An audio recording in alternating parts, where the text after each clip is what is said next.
Kerala recipe Olan, ashgard or squash curry.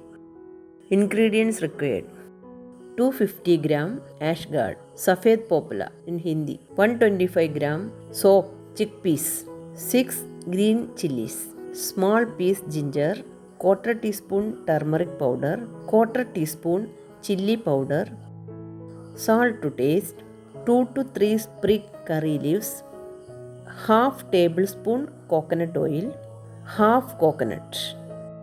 From the grated coconut, extract the first and the second milk. 1 liter water.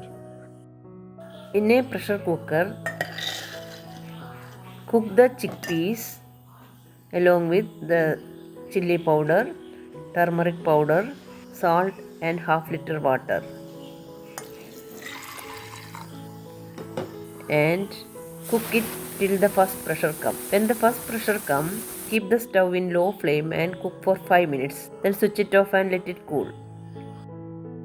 Now open the cooker and put the ashgard with the ginger julienne and the green chilies and pressure cook till the first pressure comes and switch it off.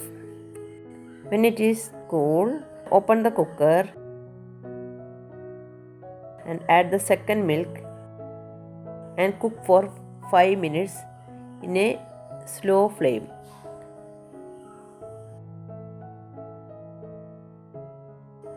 Then add the first milk and switch it off before it start boiling. Now add the curry leaves and coconut oil. Now the Kerala dish Olan is ready. It is very tasty. Please try it. Thank you for watching the video.